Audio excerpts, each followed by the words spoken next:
మన ప్రభు అయిన యేసు క్రీస్తు నామములో ఈ గుడారాల పండుగ మూడవ రోజు ఈ రాత్రి కూడి వచ్చిన మీ అందరికీ దూరాన ఉండి లైవ్లో పాల్గొని ఈ గుడారాల పండుగ కార్యక్రమాలను వీక్షిస్తున్న వారికి ప్రేమపూర్వకమైన వందనాలండి. అందరికీ వందనాలు. దేవునికి మహిమ కలుగునుగాక. మరొక్కసారి అందరం రెండు చేతులు పైకెత్తి అలా చేతులు ఊపుతూ సర్వ ఘనత మహిమ ప్రభావములు మన దేవునికి కలుగునట్లు స్తోత్రం అని చెప్పండి. అందరూ స్తోత్రం అని చెప్పండి. ఇంకొంచెం బిగ్గరగా చెప్పండి.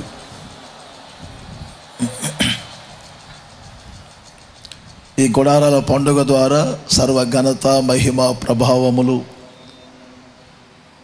మనం ఆరాధన చేస్తున్న మన దేవునికే కలుగునుగాక. మొదటి రోజు నుండి ఇప్పటి వరకు దేవుని సముఖమును మనం అనుభవిస్తూ ఉన్నాము. నిలిచినటువంటి సేవకులలో నుండి దేవుడు ప్రతి ఒక్కరితో అవసరమైనటువంటి కోణంలో ఎవరికి ఏ మాటలు అవసరమో పరిశుద్ధాత్ముడు ఏ ఒక్కరిని కూడా విడిచిపెట్టకుండా ప్రతి ఒక్కరితో ప్రభు మాట్లాడుతూ ఉన్నారు. ఆ మాటలలో ఉన్న శ్రేష్టతను మీరు అనుభవిస్తూ ఉన్నారు. ఆరంభించాము,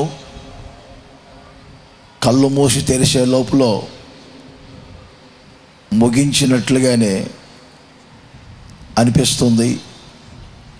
ఈ సంవత్సరం చాలా త్వరగా ఈ గుడారాల పండుగ మూడవ రాత్రిని ముగించామా అనిపిస్తుంది. ఇక రేపు రాత్రి ఎవరు ఇక్కడ ఉండం. ఇది ఆఖరి రాత్రి. రేపు ఉదయం ఆరాధనతో ఈ గుడారాల పండుగను మనం ముగించుకోబోతూ ఉన్నాం. ఈ రాత్రి మీరు హడావుడిగా ఆ భోజనశాల వైపు వెళ్ళినా అక్కడ భోజనం మీకు ఎవరు పెట్టరు. భోజనశాల కూడా మూసేశారు శనివారం కాబట్టి. ఇక రాత్రి అంతా దేవుణ్ణి ఆరాధన చేసుకొని దేవుణ్ణి స్తుతించుకుంటూ మరింత మహిమకరముగా ఈ రాత్రి ఈ గుడారాల పండుగను మనం అనుభవించబోతూ ఉన్నాము. మరి ఈ రాత్రి ఒక శ్రేష్టమైనటువంటి విషయాన్ని మీతో పంచుకోవాలని ప్రార్థనాపూర్వకంగా ప్రభు ప్రేరేపించినటువంటి మాటలు మీతో పంచుకుంటాను. శ్రద్ధగా చెప్పే మాటలు వినండి. వీలైన వారు రాసుకోండి. రాబోయే రోజులు ఈ వర్తమానాల ప్రతిఫలం ప్రయోజనాలు మీరంతా అనుభవించబోతూ ఉన్నారు. ఇక ఎక్కడ తిరగకూడదు, నిలబడకూడదు. కాసేపు దేవుని వాక్యానికి అవకాశం ఇవ్వండి. త్వరగానే ముగించుకుంటాం. తదుపరి మనం అంతా స్తుతి ఆరాధనలోకి వెళ్తాం. 55వ కీర్తన 14వ వచనం నేను చదువుతాను. జాగ్రత్తగా మీరు వినండి. శుక్రవారం పగలు ఒక చిన్న అంశం మీద సేవకుడైనటువంటి నా నోట ప్రభు ఒక వర్తమానం వినిపించారు. మనమందరం ఆరాధకులం. మన ప్రభు అయిన యేసు క్రీస్తును ఆరాధించు మరొక అర్థం ఆరాధికులం, ఆరాధకులం. ఎలా ఆరాధన చేయాలి, ఎలా ఆరాధన చేయకూడదు అనే అంశం మీద కాసేపు చెప్పాను. మరి ఈ పూట మరొక అంశం మీద కొంచెం మీకు దేవుని వాక్యం బోధిస్తాను. 14వ వచనం, మనము కూడి మధురమైన గోష్ఠి చేసి ఉన్నవారము, ఉత్సవమునకు వెళ్ళు సమూహముతో దేవుని మందిరమునకు పోయి ఉన్నవారము. దావీదు రచించినటువంటి కీర్తన. ఇందులో కొన్ని ప్రాముఖ్యమైనటువంటి మాటలను మనం గమనిస్తాం. మనము కూడి గోష్ఠి చేయు వారితో చేరి ఉన్నవారం, ఉత్సాహమునకు వెళ్ళు సమూహముతో దేవుని మందిరమునకు వెళ్ళిన వారము. ఉత్సవము, ఉత్సవము, ఉత్సవ సమూహము, ఉత్సవ సమూహము. ఇది ఈరోజు మీకు నేను బోధించాలని కోరుకున్న వర్తమానం. ఉత్సవం అంటే పండుగ అని అర్థం. పితరులు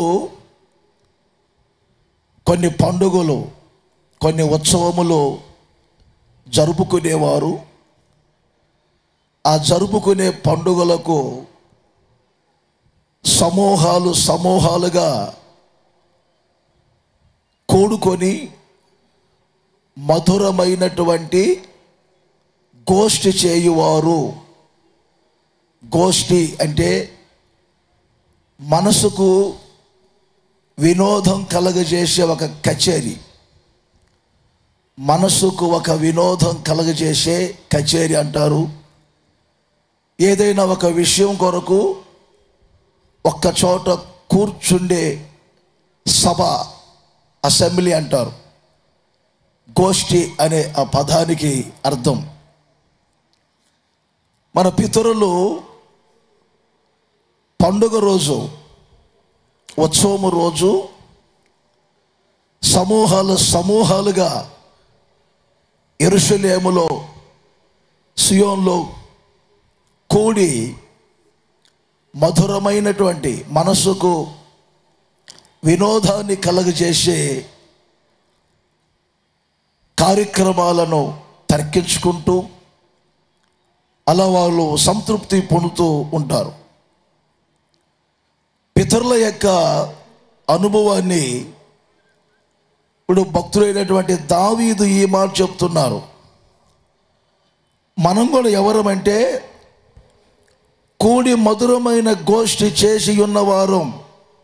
క్రింద ఉత్సవమునకు వెళ్ళు సమూహముతో దేవుని మందిరమునకు పోయి ఉన్నవారం. ఇప్పుడు ఈ స్థలంలో మీకు మధురమైన గోష్ఠి ఉంది, ఉత్సవ సమూహము ఉన్నది. ప్రతిరోజు మనం చెప్పుకున్నటువంటి ఈ దయాక్షేత్రములో ప్రార్థన మందిరము ఉన్నది. ఉత్సవ సమూహం, పండుగ సమూహం. నేను ఈ గుడారాల పండుగను గురించి ఒక చిన్న మీకు అర్థమయ్యే ఒక క్లారిటీ ఇస్తాను. ఎందుకంటే చాలామందికి గుడారాల పండుగ అనే పేరు పెట్టవచ్చా, పర్ణశాల అనే పండుగ పెట్టవచ్చా? ఓ చోట నేనున్నప్పుడు నలుగురు దైవ సేవకులే వచ్చి, అదేదో మీరు యేసుక్రీస్తు పండుగ అని పెట్టుకోవచ్చు కదా, మీరు క్రొత్త నిబంధనలో ఉండి పాత నిబంధన గుడారాల పండుగ, పర్ణశాల పండుగ అని ఎందుకు పెడుతున్నారు అని ఒక సహోదరు నన్ను అడిగారు. దైవ సేవకులే. ఈ మాట అతని నోట వస్తూ ఉన్నప్పుడే ఇంకొక ఆయన, పాస్టర్ గారే, ఆయన అంటారు, ఏం గుడారాల పండుగ, గోండాల పండుగ అని ఒకలాగా మాట్లాడాడు. ఇప్పుడు నేను అన్నాను, అసలు మీ బాధ ఏంటి, మీ ఆయాసం ఏంటి, ఏంటో నాకు చెప్పండి. ఆ గుడారాల పండుగ ఇవన్నీ ఎప్పుడో పితరుల పాత నిబంధనలో జరుపుకునేవి. అసలు క్రొత్త నిబంధనలో ఉన్నటువంటి మనం ఈ గుడారాల పండుగ అనే పదం ఎందుకు వాడేస్తున్నారు మీరు అన్నట్లుగా ఒకసారి అలా మాట్లాడుతూ ఉన్నారు. అప్పుడు నేను అన్నాను, పాత నిబంధన క్రొత్త నిబంధన ఈ రెండు గ్రంథాలు మీరు బాగా చదివి ఉంటే ఇలా మాట్లాడరు. పాత నిబంధనలో చేసినదంతా క్రొత్త నిబంధనకు ఒక ఛాయగా, ఒక నీడగా ప్రభు చూపించారు. మోషే గుడారమును అమరుస్తున్నప్పుడు కొండ మీద నీకు చూపించిన మాదిరి చొప్పున నువ్వు సమస్తం నిర్మించమన్నారు. ఆ కొండ మీద ఆయనకు చూపించిన మాదిరి అదంతా క్రొత్త నిబంధన బాబు, మీకు ఆ సంగతి తెలియలేదు. మీ పేరు ఏమిటి అని అడిగాను. మోషే అన్నారు. మీ ప్రార్థనా మందిరం పేరు ఏం పేరు అన్నాను. మిస్పా అన్నాడు. నేను అన్నాను, మోషే అని పేరు ఎందుకు పెట్టుకున్నావు? పాత నిబంధనలో ఉన్న వ్యక్తి పేరు, క్రొత్త నిబంధనలో ఉన్న యేసు ప్రభు పేరు, పేతురు పేరు పెట్టుకోవచ్చు కదా, మరి మోషే అని పేరు ఎందుకు పెట్టుకున్నావు నువ్వు అన్నా నేను. మరి ప్రార్థనా మందిరానికి కూడా మిస్పా అని ఎందుకు పేరు పెట్టావు? అది కూడా యేసుక్రీస్తు ప్రార్థనా మందిరాన్ని పెట్టవచ్చు కదా. ఇక దానికి ఆన్సర్ ఏముంటుంది? నలుగురు వచ్చిన వాళ్ళ పేర్లు, ఒక ఆయన పేరు అబ్రాము, ఒక ఆయన పేరు ఏమో ఇస్సాకు, ఇంకొక ఆయన పేరు యాకోబు, ఇంకొక ఆయన పేరు మోషే. వాళ్ళ మందిరాల పేర్లు కూడా అవే. మీరు కొలస్సీ పత్రికలో 2వ అధ్యాయము 16-17 వచనాలు గమనించినప్పుడు ఈ 2 వచనాలలో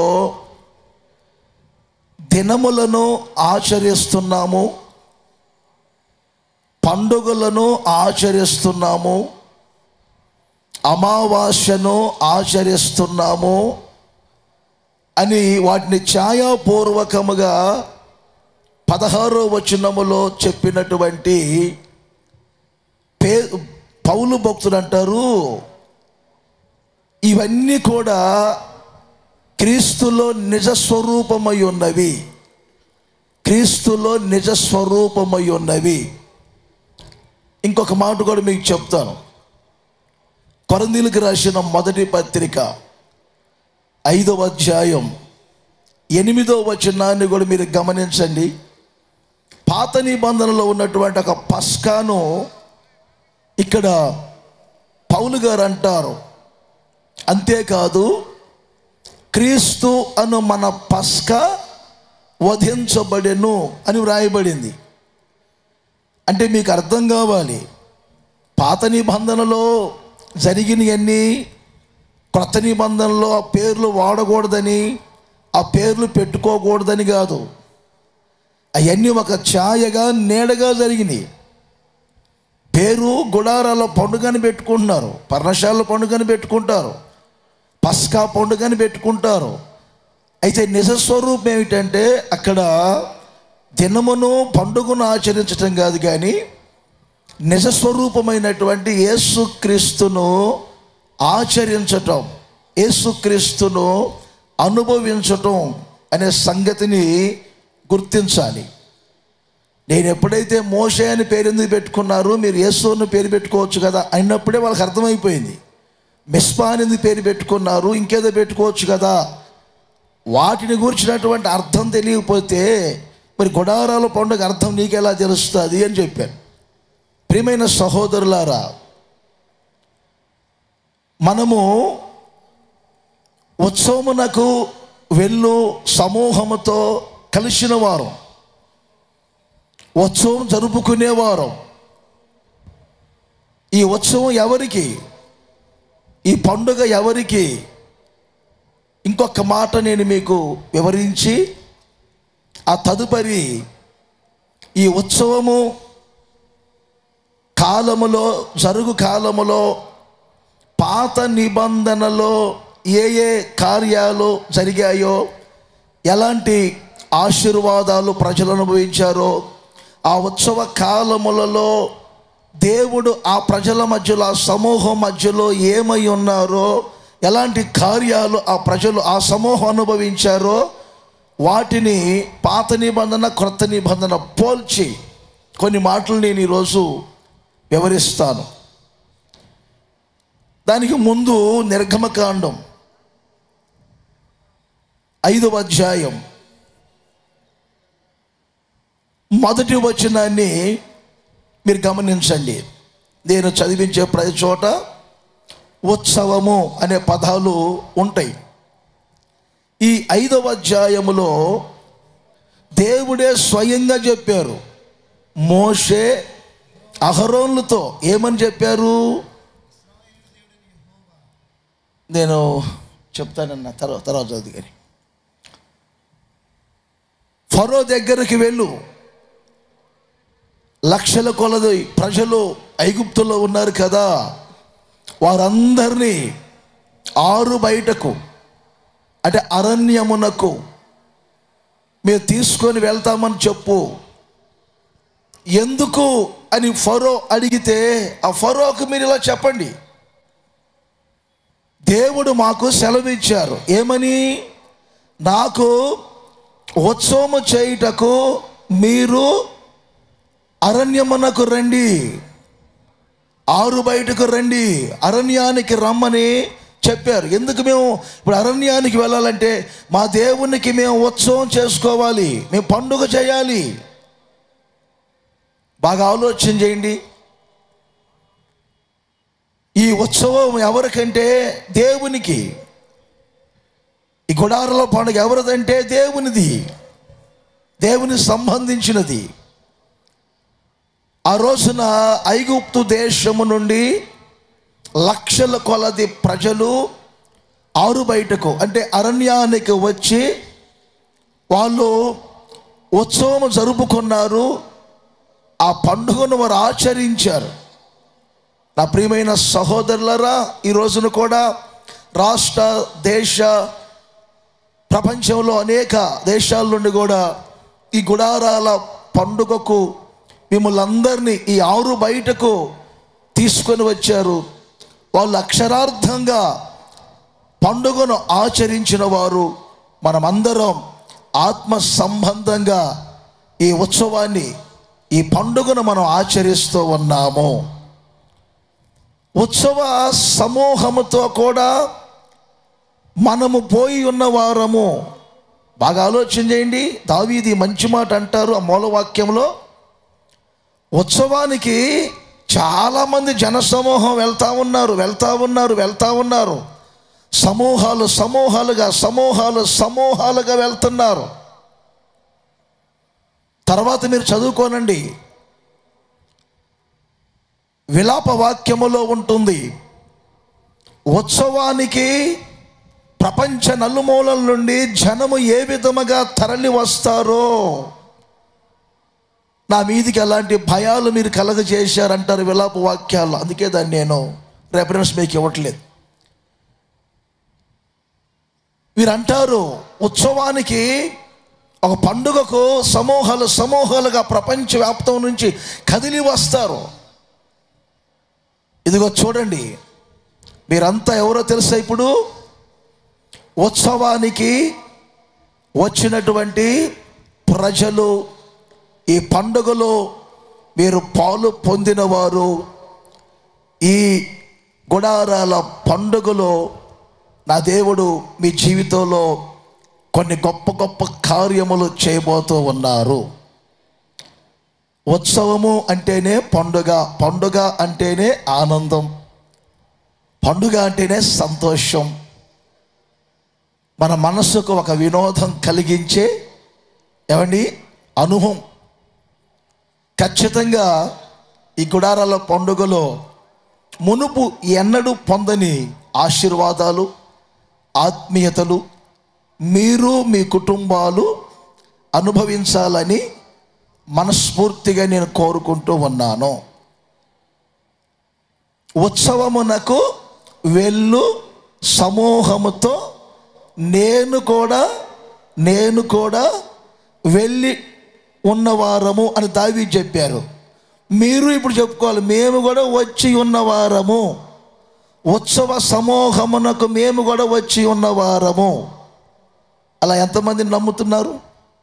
వచ్చారా లేదా? మరి చెప్పండి, ఒకసారి చేతులు ఊపుతూ చెప్పండి. ఏ మాట? ఉత్సవమునకు వెళ్ళు సమూహముతో దేవుని మందిరమునకును వెళ్ళిన వారం. మనం వెళ్ళిన వారం, మనం వచ్చిన వారం. మరి ఈ పండగ ప్రత్యేకత ఏమిటి? పితరులు ఉత్సవాన్ని జరుపుకున్నప్పుడు ఆ ఉత్సవాలలో, ఆ పండుగలలో వాళ్ళు ఏమి పాటించారు, ఆ పాటించిన సమూహములో ఎలాంటి కార్యాలు జరిగాయి, అది మీరు తెలుసుకోవాలి. ఈ ఆఖరి రాత్రి వాక్యం కొరకే మీరు వచ్చారు. లోక కబుర్లు వినటానికి కాదు మీరు వచ్చినది, దేవుని వాక్యం కొరకు మీరు వచ్చారు. వాక్యం మీద మీకున్న తృష్ణ ఈ గుడారాల పండుగలో ఏ సమృద్ధిగా వాక్యం వినాలని, వాక్యము చేత మనసు కట్టబడాలని, వాక్యము చేత తృప్తి పొందాలని, వాక్యము చేత మరింతగా ఉజ్జీవించబడాలని కనుక మీరు దేవుని వాక్యం మీద శ్రద్ధ నిలపండి. ఈ సందేశాలు ఈ ఉత్సవములలో మునిపెన్నడు పొందని ఒక క్రొత్త అనుభూతిని మీరు పొందుకునేటట్లుగా నా ప్రభు చేయబోతున్నారు. నేను కొన్ని విషయాలు వివరిస్తాను, చాలా జాగ్రత్తగానే వినటానికి మీరు ప్రయత్నం చేయండి. అంశం మీకు అర్థం కావాలి.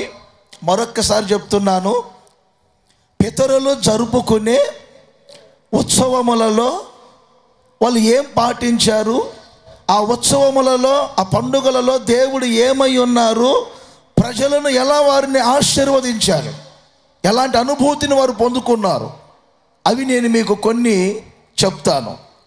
మీ అందరికీ బాగా సుపరిచయమైన మాట అనుకుంటున్నాను.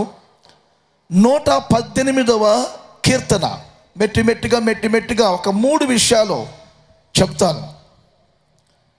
118వ కీర్తన మీరు 27వ వచనాన్ని 2వ భాగాన్ని ఒక్కసారి చదువుతారు, వినండి. కొంచెం గట్టిగా చదువు నాన్న. ఉత్సవ బలి పశువును తాళ్లతో బలిపీఠపు కొమ్ములకు కట్టుడి. ఉత్సవ బలి పశువు, నోట్ చేయండి. ఉత్సవం రోజు వాళ్ళు ఏం చేస్తారంటే ఒక బలి పశువుని వధిస్తారు, లేక ఒక గొర్రె పిల్లను వధిస్తారు. వాళ్ళు తిన్నగా బలిపీఠం దగ్గర తీసుకొని వస్తారు. ఆ బలిపీఠానికి కొమ్ములు ఉంటాయి.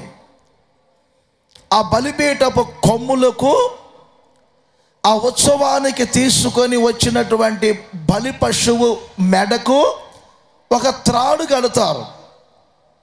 త్రాడు కట్టి ఆ తర్వాత ఆ ఉత్సవ బలి పశువుని వధిస్తారు. వధించి ఆ బలి పశువుని బలిపీఠం మీద పెడతారు. బాగా ఆలోచన చేయండి. ఈ ఉత్సవ బలి పశువు ఎవరు? కొమ్ములకు మెడకు కట్టబడి త్రాళ్లతో ఉన్నటువంటి ఈ ఉత్సవ బలి పశువు ఎవరో మీకు తెలియాలి. దాన్ని మీరు అర్థం చేసుకోవాలి. ఉత్సవం రోజు తప్పనిసరిగా ఒక బలి పశువు వధించబడాలి. ఒక చిన్న విషయం చెప్తాను.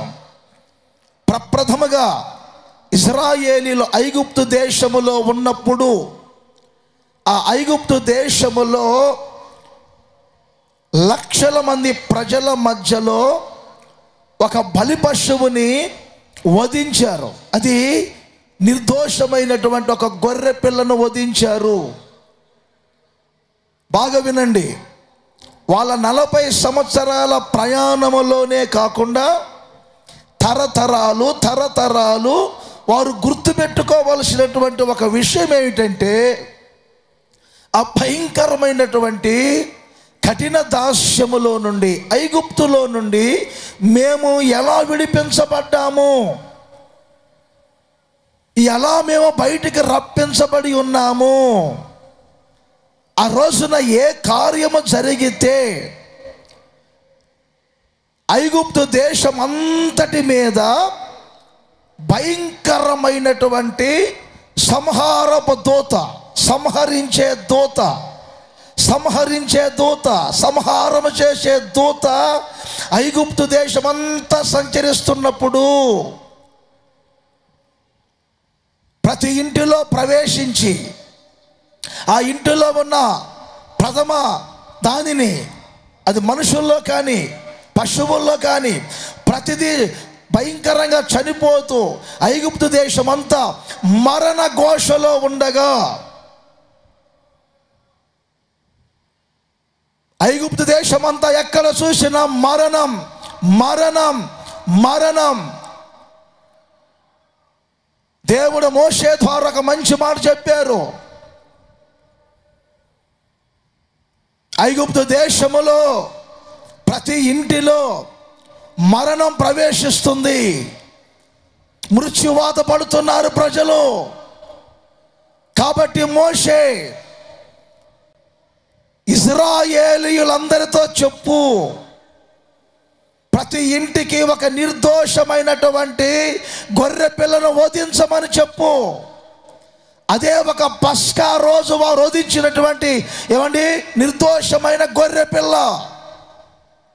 ఆ గొర్రె పిల్లను వధిస్తే ఏం చేయాలండి? ఆ గొర్రె పిల్ల రక్తాన్ని ఇంటి గుమ్మములకు తలుపులకు పోయాలి. ఆ గొర్రె పిల్ల మాంసాన్ని ఆ ఇంటి వారు తినాలి. అలా ఒక బలి పశువుని వధించినప్పుడు ఆ బలి పశువు యొక్క రక్తాన్ని ఇంటి గుమ్మములకు తలుపులకు పూసినప్పుడు ఆ బలి పశువు యొక్క మాంసాన్ని ఆ ఇంటి వారు తినినప్పుడు జరిగినటువంటి గొప్ప కార్యం ఏమిటి తెలుసా? నిర్గమకాండము 12వ అధ్యాయము మీరు 23వ వచనాన్ని గమనించండి. 23వ వచనములో ఇలా వ్రాయబడింది, ఐగుప్తు దేశమంతా కూడా సంహరించే సంహారపు దూత సంచరిస్తున్న ఈ భయంకరమైనటువంటి పరిస్థితులలో ఎవరైతే ఒక బలి పశువుని వధించారో, ఎవరైతే ఆ బలి పశువు యొక్క రక్తాన్ని ఇంటి గుమ్మాలకు పూసుకున్నారో, ఆ గొర్రెపిల్ల మాంసాన్ని ఎవరైతే తిన్నారో వారి ఇంటిలోనికి సంహారపు దూత మరణం ప్రవేశించకుండా ఆ ఇంటిని సంహారపు దూత దాటిపోయెను అనే మాట ఉంది. 23లో చివరి మాట దాటిపోయెను అంటే అర్థమేమిటి? ఏ ఇంటి కొరకు ఒక బలి పశువు వధించబడిందో ఆ ఇంట ఇప్పుడు మృతి లేదు. ఆ ఇంట సంహారం చేసే ఆ సంహారపు దూత లేడు అని గుర్తించాలి.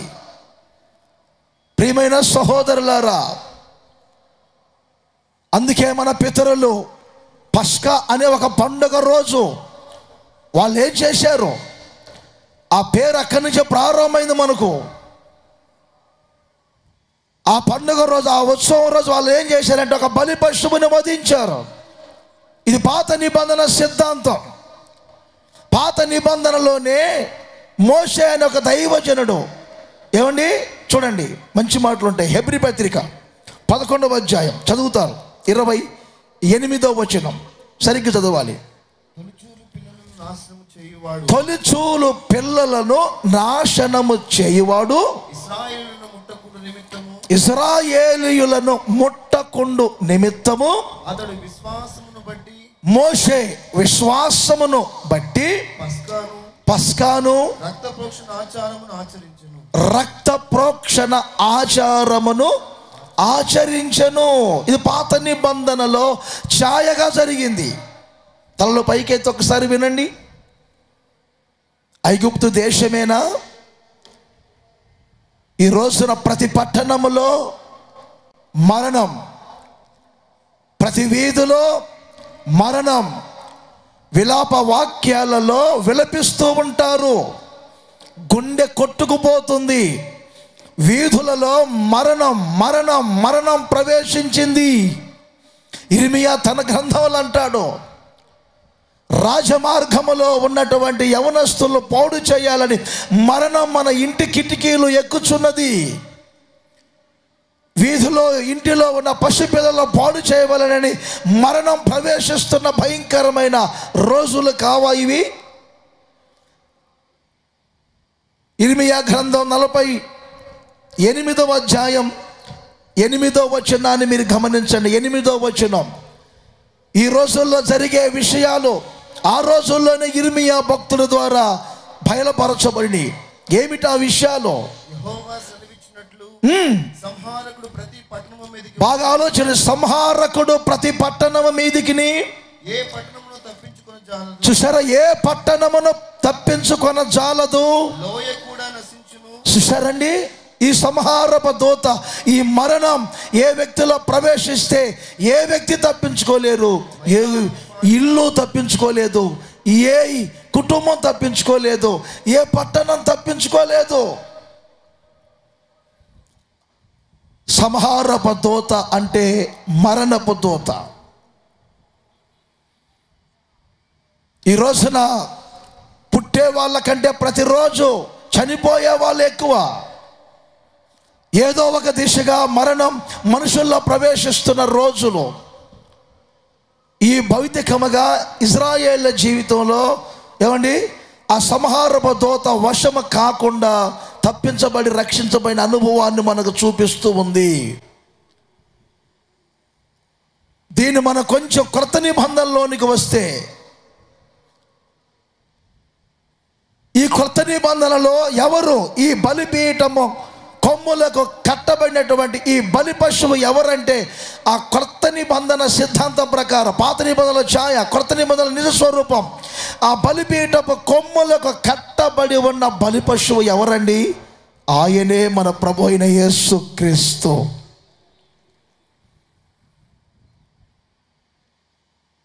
యోహాను చెప్పలేదా, లోక పాపములను మోసుకొని పోయే దేవుని గొర్రె పిల్లని? పరలోకములో యేసుక్రీస్తుకు ఒక ప్రాధాన్యత ఉంది. ఆయన చుట్టూ జీవులు కానీ 24 పెద్దలు కానీ అందరు కిరీటాలు తీసి ఆయన దగ్గర సాష్టాంగ నమస్కారం చేస్తున్నారు. కారణం ఏంటి తెలుసా? వాళ్ళు పాడబడతా ఉంటారు, అయ్యా నీవు వధించబడిన వాడవై, నువ్వు వధించబడి నీ రక్తం ఇచ్చి ఆయా జాతులలో నుంచి, ఆయా ప్రజల్లో నుండి నీవు నీ కొరకు ఒక జన సమూహాన్ని కొన్నావు, నీ రక్తము చేత విమోచించావు. నా ప్రియమైన సహోదరులారా, మరణం మరణం మరణం అంటే పుట్టాము, లేకపోతే పెరుగుతున్నాము, ఏదో ఒక రోజున చనిపోతాము. ఈ మరణం కాదు. బైబిల్ 2 విధములైన మరణాల గురించి చెప్తుంది. రెండు విధములైన మరణాల గురించి చెప్తుంది. భౌతికంగా చనిపోయే చావు కాదు. ఒక మనిషి పాపములో చనిపోతాడు, అదొక మరణం. నిత్యత్వములోనికి వెళితే నిత్యత్వములో ఏమండి ఒక అగ్నిగుండం అనే మరణం ఉంది. అదే రెండవ మరణం అని వాక్యం చెప్తుంది. నీటి మీద బుడగ వంటిది మన జీవితం, ఆవిరి వంటిది, ఓటి కుండ వంటిది. ఏ క్షణం ఈ లోకాన్ని మనం విడిచిపెడతామో తెలియదు. యేసుక్రీస్తు ఈ భౌతికమైన ఆయుష్ను మనకి ఇవ్వటానికేనా ఒక బలి పశువుగా వధించబడింది? భౌతికముగా 100 సంవత్సరాలు బ్రతకాలి, లేకపోతే 120 సంవత్సరాలు బ్రతకాలి, 70 సంవత్సరాలు బ్రతకాలని ఈ భౌతికమైనటువంటి ఆయుష్ కొరకేనా యేసుక్రీస్తు లోకానికి సశరీరుడిగా వచ్చినది? యేసుక్రీస్తు సిలువ వేయబడింది, యేసుక్రీస్తు రక్తం కార్చారు ఒక బలి పశువులాగా. ఎవరైనా మరణం దగ్గరకు వస్తే తప్పించుకొని వెళ్తారు. మరలా చెప్తున్నాను, యేసన్న గారు చెప్పేవారు, కోతికి ఇంకొక కోతి ఉందంట తన బిడ్డ. ఒక నీటి ప్రవాహం వస్తూ ఉంటే నా బిడ్డ ఎక్కడ మునిగిపోతాదోనని బిడ్డను తీసుకొని మోకాళ్ళ మీద పెట్టుకున్నదట. మోకాళ్ళ వరకు వరద వచ్చేసరికి తీసి నడుము మీద పెట్టుకున్నదట. నడుములోకి నీళ్ళు వచ్చేసరికి భుజాల మీద పెట్టుకుంది. నా బిడ్డ నీటి వరదలో మునిగిపోకూడదని. భుజాల వరకు నీళ్ళు వచ్చేసరికి తల మీద పెట్టుకున్నది. ఇప్పుడు చెప్పండి, తల వరకు నీళ్ళు వచ్చేసరికి తీసి కాళ్ళ కింద పెట్టుకున్నది, నేను పైకి రావచ్చు అని. మరణం దగ్గరకు వచ్చేసరికి ఎవరైనా తప్పించుకొని వెళ్తారు. మన మరణం తొలగించటానికి మన కొరకు ప్రాణం పెట్టేవారు ఎవరు లేరు. మన కొరకు బలయ్యేవారు ఎవరు లేరు. యేసుక్రీస్తు ఎందుకు ఒక బలి పశువులాగా వధించబడ్డారు? ఒక చిన్న మాట చెప్తాను. బలిపీఠం అనేది ఒక శిలువ అనుభవాన్ని చూపిస్తూ ఉంటుంది. శిలువ అనుభవం, ఆ బలిపీఠపు కొమ్ము అర్థమైందండి, అధికారాన్ని, బలాన్ని చూపిస్తూ ఉంటుంది. ఆ బలిపీఠపు కొమ్ముకు ఈ బలి పశువుకి త్రాడు ఇది ప్రేమ అనుభవాన్ని చూపిస్తూ ఉంటుంది. ప్రేమ అనుభవాన్ని అంటే అర్థమేంటి తెలుసా? మరణించే సమయంలో కూడా యేసయ్య ప్రేమకు కట్టబడ్డారు కనుక ఆ ప్రేమ మన మీద ఉన్న ప్రేమతో, మన మీద ఉన్న ఏమండి ఆయన ప్రేమతో ఆయన త్రాడు తెంచుకొని వెళ్ళిపోకుండా మన కొరకు ఆఖరి రక్త బొట్టు వరకు కార్చి బలిపీఠపు కొమ్ముకు కట్టబడిన ఉత్సవ బలి పశువుగా మార్చబడిన దేవుడు కాదా మన ప్రభు అయిన యేసుక్రీస్తు?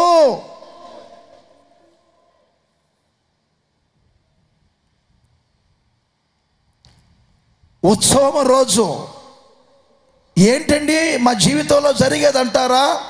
ఉత్సవ బలి పశువు మీ కొరకు వధించబడింది కనుక ఆ ఉత్సవ బలి పశువు వధించబడిన కారణాన్ని బట్టి ఆ రోజున ఇజ్రాయేలీయులలో మరణము ఏమండి మరణం వారి మీదికి రాకుండా మరణం వారిని దాటి వెళ్ళిపోయింది.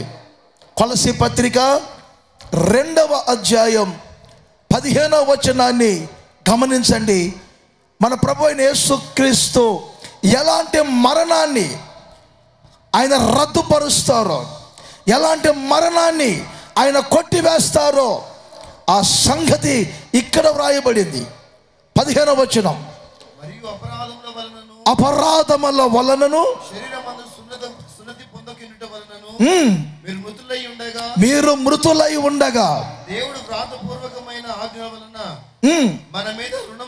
మన మీద రుణముగాను మనకు విరోధముగాను ఉండిన పత్రం, మరణ పత్రం, మరణ శాసనం, బాగా వినాలి, మరణ శాసనం, మరణ పత్రం. ఒకసారి చెప్పాను నేను, ఊరియా చేతిలో ఒక పత్రం ఉంది. ఏమిటా పత్రం అంటే ఆయన చంపమనే ఒక పత్రం. ఎస్తేరు కాలములో ఇశ్రాయేలు అందరి మీదకి ఒక శాసనం రాయబడింది.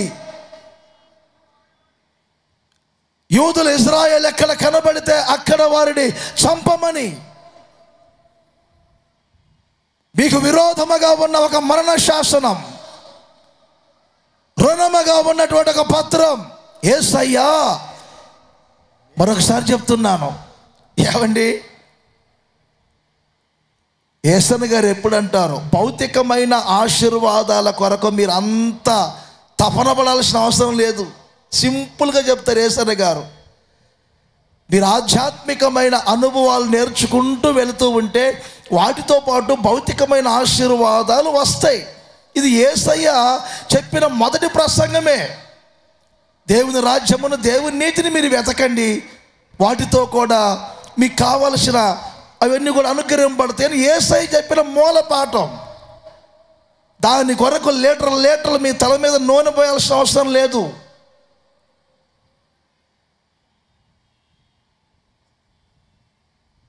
యేసన్న గారు ఈ భౌతికమైన ఆశీర్వాదాల గురించి సింపుల్గా మాట చెప్పేవారు. ఎవరైనా హోటల్కి వెళ్ళి ఒక ప్లేట్ ఇడ్లీ ఇవ్వండి అని అడుగుతారట. అడగగానే అర్థమైందా, ఆ ఇడ్లీతో పాటు అన్నీ వస్తాయి. చట్నీ వస్తుంది, సాంబార్ వస్తుంది. అంతేనా? లేకపోతే 2 ఇడ్లీ ఎంత, చట్నీ ఎంత, అల్లం చట్నీ ఎంత, సాంబార్ ఎంత అని అడగరు కదా అంటారు. 2 ఇడ్లీ అంటే ఆ ఇడ్లీతో పాటు అన్నీ వస్తాయి. అలాగే మొదట మీరు యేసుక్రీస్తు లోకానికి ఎందుకు వచ్చారో, ఆయన చేసిన త్యాగం ఏమిటో, ఆయన ద్వారా కలిగిన ప్రయోజనాలు ఏమిటో అది మీరు తెలుసుకోవాలి. ఆ తదుపరి వాటితో పాటు మీకు సమస్తాన్ని నా దేవుడి గుడారుల పండుగ దయచేయబోతున్నారు. మరి యేసయ్య ఎందుకు వచ్చారు?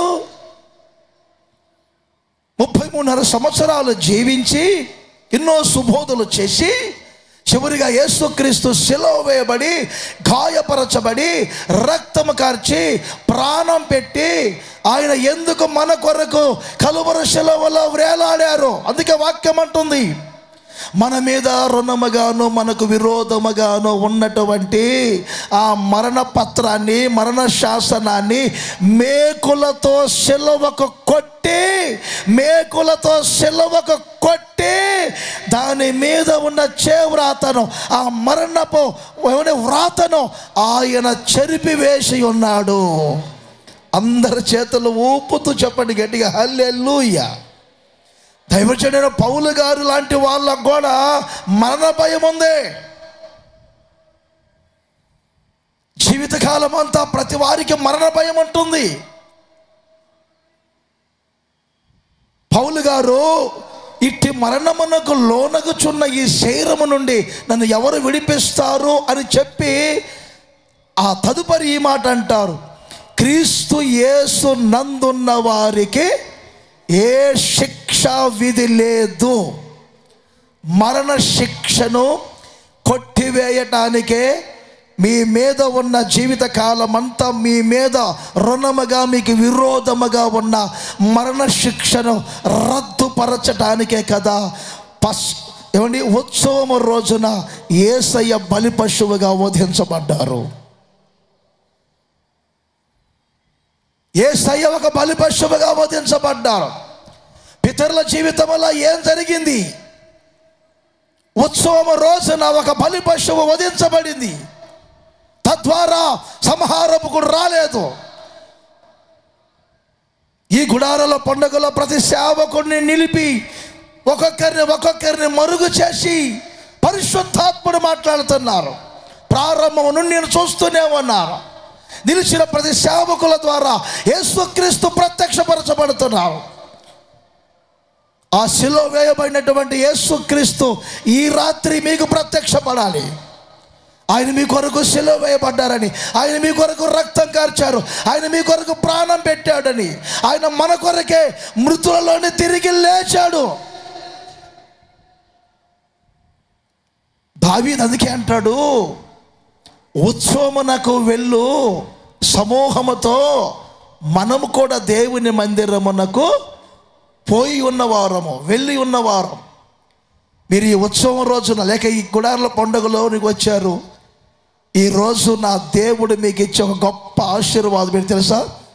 ఈ ఉత్సవ సందర్భముగా నా ప్రభు మీతో చెప్తున్నారు, మీ మీద ఉన్న మరణము కొట్టివేయబడుతుంది, మరణ శాసనం తొలగిపోతే రద్దుపరచబడుతుంది. ఏమండి అంటే మేము చావమా అంటారేమో. ఇక మేము చావమంటారండి, బ్రతుకుతామా? ఇలాంటి వాళ్ళు కూడా చాలామంది ఉంటారు. ఈ చావును గురించి ఆయన చెప్తుంది. ఈ చావును గురించి కాదని చెప్తుంది. ఒక రోజున నిత్యత్వములోనికి వెళితే యుగ యుగాలు ప్రభువుతో ఉండే జీవితం మీకు కావాలి.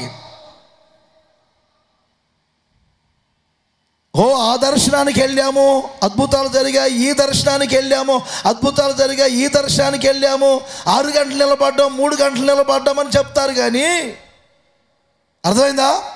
మరణ శాసనం రద్దుపరచబడుతుంది. తరతరాలు ఉన్నటువంటి ఆ మరణ భయం కొట్టివేయబడుతుంది. మీ ఆత్మకు రక్షణ కలిగించేది ఎవరు అని ఎవరు చెప్పరు. మనిషి ఆత్మకు రక్షణ కలిగించే దేవుడు నా ప్రభు అయిన యేసుక్రీస్తు. ఆ మరణ శాసనం రద్దుపరచబడుతుంది. అందరు చేతుల్లో ఊపుతూ చెప్పండి ఒకసారి గట్టిగా, హల్లెలూయా. ఒకవేళ ఇప్పటికే మీరు ఆ ఉత్సవ బలి పశువు యొక్క రక్తము చేత కడగబడి ఉంటే, మరలా ఆ శిలువ వేయబడిన యేసు అదిగో మీ కన్నులలో ప్రదర్శించబడుతూ ఉన్నారు. అది మీరు ఎప్పటికీ జ్ఞాపకం చేసుకుంటూ మీ ఆధ్యాత్మికమైన జీవితాన్ని ముందు కొనసాగించాలి.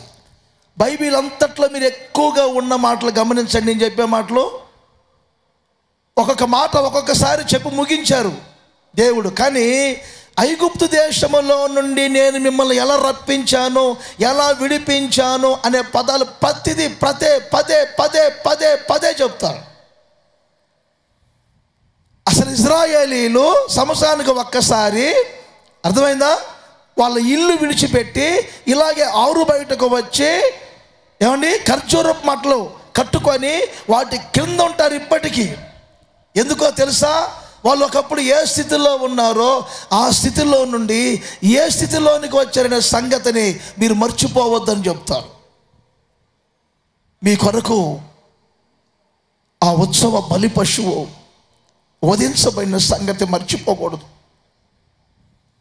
యేసన్న గారు ప్రతి గుడార్ల పండుగలో తిన్నగా వెళ్ళి భోజనశాల వైపు, ఆ వంటశాల వైపు వెళ్ళి ఒక ఇస్తరు తీసుకొని ఆ ఇస్తరులో అంత అన్నం పెట్టుకొని అందరిలాగా పందిరిలో కూర్చొని ఎలా భోజనం చేస్తారో అలా ఒక ఇస్తరు తీసుకొని ప్రజలకు ఏ భోజనం వండారో దాన్ని పెట్టుకొని తిని వెళ్తారు. ప్రతి సంవత్సరం మేము చూసాం కళ్ళతో. యేసన్న గారు ఎప్పుడు ఆ స్థితిని మర్చిపోయేవారు కాదు. గోరంట్లలో ఏమండి పాత మందిరం ఉండేది. ఆ పాత మందిరం వెనక ఒక చిన్న గది కట్టుకున్నారు యేసన్న గారు. ఆ గదిలో నాబండ్లు వేశారు, టైల్స్ వేసే రోజులు, మారుపొలుసు వేసే రోజుల్లో, గ్రానైట్ వేసే రోజుల్లో నాబండ్లు వేశారు. దాంట్లో బెడ్ కూడా వేయకుండా సిమెంట్తో, అర్థమైందా, ఒక చిన్న బెడ్ లాగా కట్టారు. వారు వాడిన వస్తువులని దాంట్లో జ్ఞాపకార్థంగా పెట్టుకున్నారు. యేసన్న గారి గురించి చెప్పక తప్పదు. మేము ప్రతి మాటలో మేము అడిగితే యేసన్న గారు మాకు చెప్పారు, ఇలాంటి నా బండ్లు కూడా లేని రోజులు నాకు. మంచం లేకపోతే లేమనలో పండుకుంటే కప్పలు వస్తున్నాయి, పాములు వస్తున్నాయి, అర్థమైందా, కింద పండుకుంటే కప్పలు వచ్చి పడుతున్నాయి, పాములు వస్తున్నాయి. ఇందాక ఒక పాముకే ఏదో వచ్చిందన్నారు. పామో కప్ప మనకేం తెలుసు? పట్టుకున్నో లేవురు, తెచ్చినో లేవురు. ఇక్కడికి ఒక ఆమె మీద కప్పబడింది, ఆమె ఉలిక్కి పడింది. పడకుండా చోట పడింది ఆమెకి. ఆమె ఉలిక్కి పడింది, చెక్కలకి ఎంతలు ఎక్కువైపోయి ఆమె లేచిందని 100 మంది లేచారు. అర్థం పర్థం ఉండొద్దు.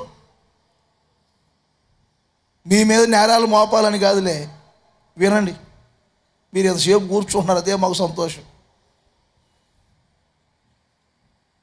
యేసన్న గారు మట్టి అంతా పెట్టి ఒక అరుగులాగా చేసుకున్నారు. అంటే ఎంత ఎత్తున కప్పలు ఎక్కకుండా ఉంటాయి, పాములు కూడా ఎక్కకుండా ఉంటాయి. కానీ ఇలా చేస్తే ఇల్లేమల్లి పరిసర ప్రాంతాలంతా వచ్చి యేసన్న గారిని ఏమన్నా తెలుసా, యేసన్న గారు ఏంటండి మీరు ఇంట్లో సమాధి కట్టారన్నారంట. అలాంటి పరిస్థితి. అందుకే గోరంట్లలో అన్నగారు కట్టుకున్న ఆ రూమ్లో అర్థమైందా, ఇవన్నీ జ్ఞాపకాలుగా పెట్టుకున్నారు.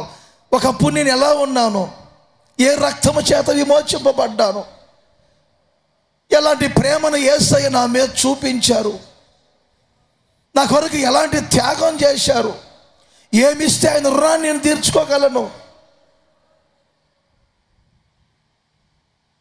ఈ రోజున ఒకవేళ మీ హోదాలు మారవచ్చు,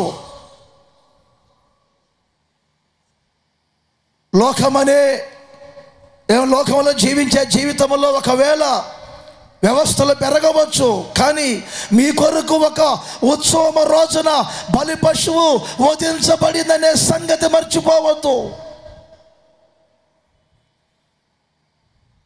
తద్వారానే ఈ రోజున మీ ఆత్మక రక్షణ కలిగింది. ఈ గుడారాల పండుగ ఆఖరి రోజు. ఒకవేళ ఇప్పటికీ ఆ ఉత్సవ బలి పశువుకి మీకు సంబంధం లేకపోతే, ఆ యేసుక్రీస్తు మీకు సంబంధం లేకపోతే, యేసు రక్తం మరొక్కసారి మీ మీద ప్రోక్షించబడుతుంది. మోషే రక్త ప్రక్షాళన ద్వారా ఏమండి ఆ మరణం ఇశ్రాయేలు ముట్టకుండా ఉన్నట్లుగా ఈ రాత్రి మీ మీద ఉన్న మరణం తొలగిపోయినట్లుగా యేసు రక్తము చేత మరొక్కసారి మీరు తడపబడుదురుగాక. నిర్దోషమైన రక్తం, నిష్కలంకమైన రక్తం, గొర్రె పిల్ల వంటి యేసు రక్తము చేత నా దేవుడు మిమ్ములను విడిపించునుగాక. అందరి చేతులు ఊపుతూ చెప్పండి ఒక్కసారి, హల్లెలూయా. ఉత్సవం రోజు బలి పశువు వధించబడింది, మరణం రద్దుపరచబడింది. ఇది మొదటి మాట. యెషయా ప్రవచన గ్రంథం ఉత్సవం రోజు, ఆ పండుగ రోజు జరిగిన విషయాలే మీకు చెప్తాను. చాలా జాగ్రత్తగా వినాలి. గత రాత్రి సందేశములో స్వస్థత ప్రార్థన చేశాం దైవ సేవకులుగా మేము. ఇప్పుడు నేను చదివించే ఆ మాట మీద ప్రభు నన్ను కూడా ప్రేరేపించినటువంటి విషయం ఇది. ఇది ఈరోజు నేను అనుకున్న సందేశం కాదు. ఈ గుడారాల పండుగ పనులు చేసినప్పటి నుంచే నా మనసులో మెదిలిన మాట. ఆ మాటలే 2-3 మాటలు మీకు చెప్తున్నాను. యెషయా ప్రవచన గ్రంథములో 33వ అధ్యాయం కొంచెం వివరిస్తాను. 20, 21 ఈ వచనాలను కొంచెం మీరు జాగ్రత్తగా గమనించాలి. నేను కొంచెం వివరిస్తాను.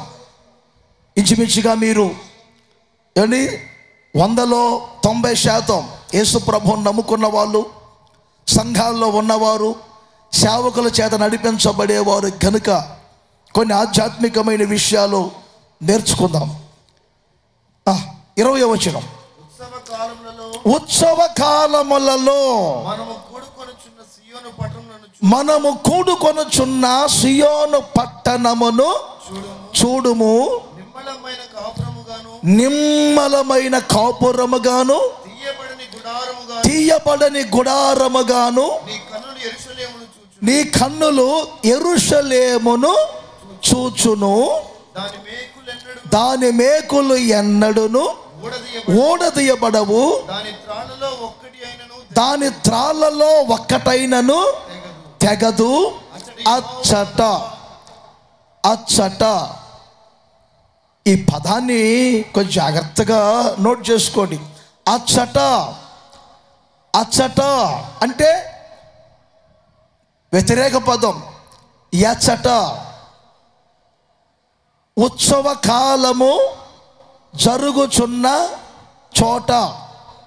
ఉత్సవము జరుగుచున్న చోట అచ్చట దేవుడు ప్రభావము గలవాడై ఉన్నాడు. వాస్తవానికి ఈ 21వ వచనంలో 4 మాటలు ఉంటాయి. ఒకటేమో ప్రభావము కలిగి ఉంటారు, రెండవదేమో న్యాయకర్తగా ఉంటారు, మూడవదేమో శాసనకర్తగా ఉంటాడు, నాలుగవదేమో రాజుగా ఉంటాడు. ఈ 4 చెప్పాలంటే ఒక ప్రసంగం మీకు. ఉత్సవం రోజున దేవుడు ప్రభావము గలవారై ఉంటారు, న్యాయకర్తగా ఉంటాడు, శాసనకర్తగా ఉంటాడు, రాజుగా ఉంటాడు. ప్రభావము గల దేవుడిగా ఉండి ఏం చేస్తారు? న్యాయకర్తగా ఉండి ఏం చేస్తారు? శాసనకర్తగా ఉండి ఏం చేస్తారు? రాజుగా ఉండి ఏం చేస్తారు అనే విషయాలు వ్రాయబండి. అన్నీ నేను చెప్పను. ప్రభావము గల వారై ఉంటారు అనే మాట మీద మీకు చెప్తాను, వినండి. ఎచ్చట 20వ వచనాన్ని మరొకసారి మీరు చూడండి, నేను చెప్తాను. ఉత్సవ కాలములలో ప్రజలందరూ సమూహముగా ఎక్కడ కూడుకున్నారు? సియోనులో, యెరూషలేములో. జాగ్రత్తగా వినండి. సియోనులో, యెరూషలేములో. యెరూషలేముతో ప్రక్కన సియోను ఉంటుంది, సియోనుకు సమీపంలో యెరూషలేము ఉంటుంది. ఈ 2 స్థలాలు చాలా ప్రాముఖ్యమైనవి ఇజ్రాయేలీయులకు. ఇజ్రాయేల్ దేశం మేము వెళ్ళినప్పుడు గత రాత్రి దైవ సేవకులు చెప్పినట్లుగా ఇస్సాకును బలిచ్చినటువంటి ఆ మోరియా పర్వతం మీద, అర్థమైందండి, ఆ స్థలాన్ని మేము చూసి వచ్చాం. సియోనులో ఉన్నటువంటి, సియోను పర్వతం మీద ఉన్నటువంటి మేడగది ఏమంటే పరిశుద్ధాత్మను పొందుకున్న అనుభవాలను కూడా మేము చూసి వచ్చాం. ఇవి చాలా ప్రాముఖ్యమైన స్థలాలు, ఇజ్రాయేలుకు పరిశుద్ధమైన స్థలాలు.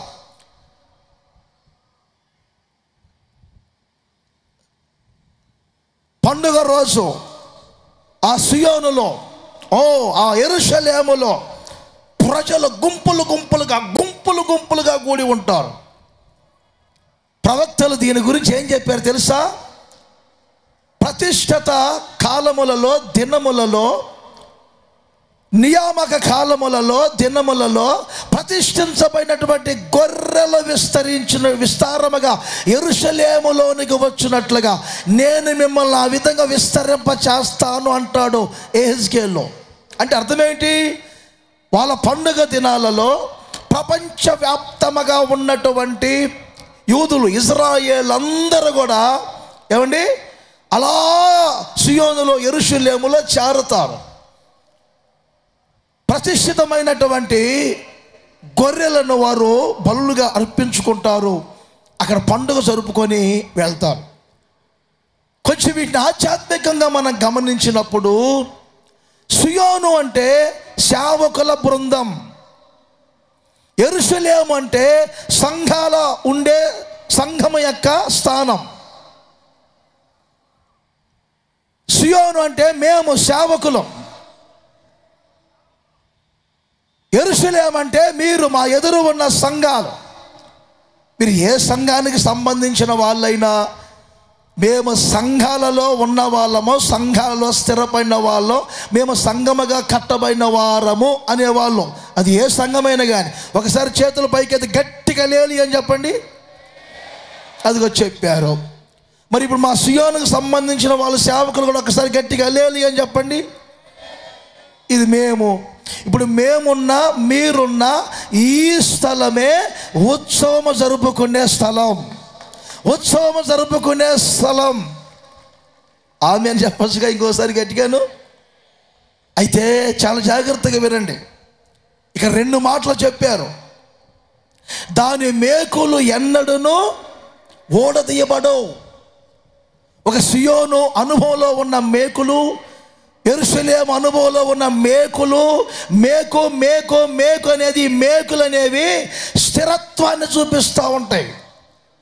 దిట్టమైన చోట ఒకరు మేకు కొట్టినట్లుగా ఆ కార్పెంటర్కి మేకు కొట్టి ఒక మంచి దిట్టమైన చోటు దొరికింది అనుకోండి, ఆయన కొడితే మేకును దాన్ని మరలా ఊడదీయాలంటే చెక్కలైనా విరిగిపోతాయేమో కానీ ఆ మేకు ఊడిపోదు.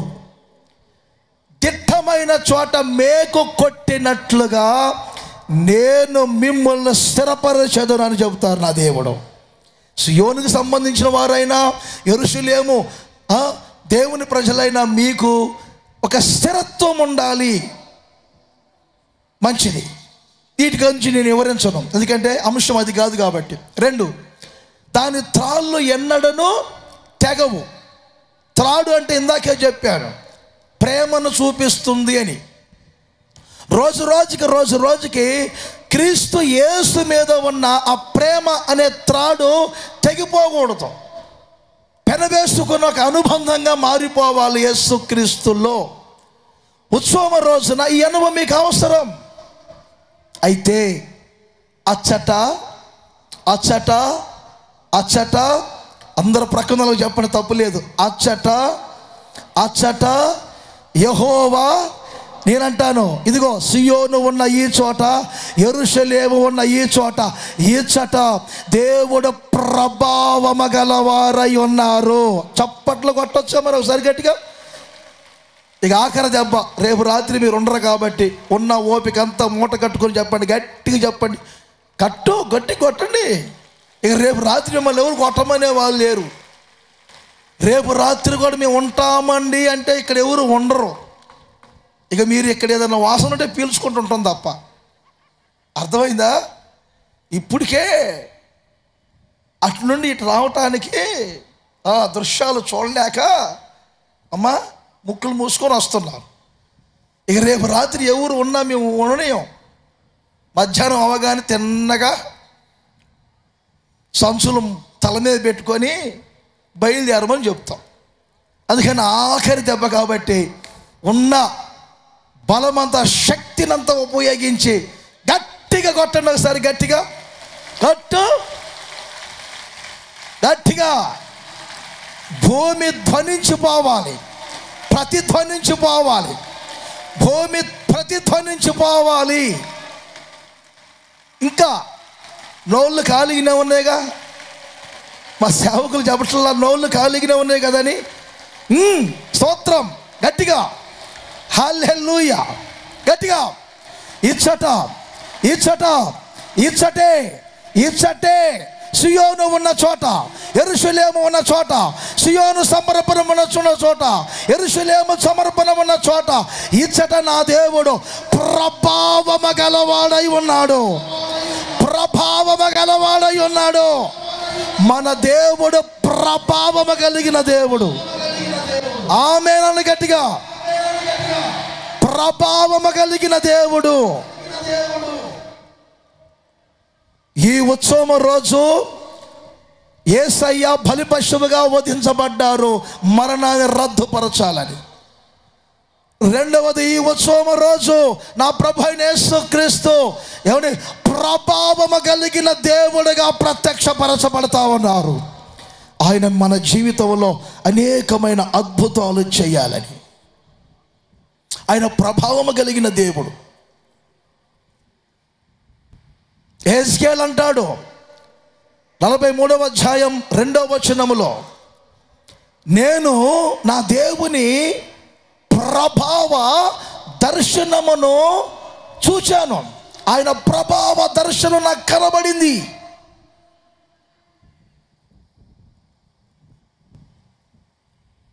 ప్రభావ దర్శనం కనబడింది.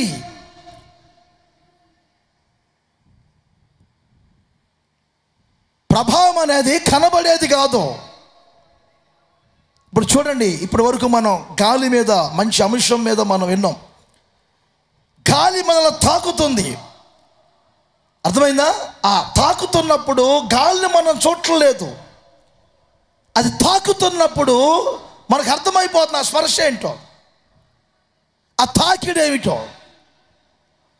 ఏది ప్రభావం కలిగిన దేవుడు? ప్రభావం కలిగిన దేవుడు అనగానే ఒక్కోసారి మేము యేసుప్రభు బొమ్మను పెడతాం, అక్కడ మా ఊళ్ళో చూపిస్తారు. అది కాదు, అది కాదు. యేసయ్య ప్రభావం మీ ఒక్కొక్కరి మీద, మీ ఒక్కొక్కరిని తాకాలి. యేసయ్య ప్రభావం, యేసయ్య ప్రభావం తాకాలి. ఒక్కొక్కరిని తాకాలి. ఆ తాకుతున్నప్పుడు అనుభవం వేరుగా ఉంటుంది.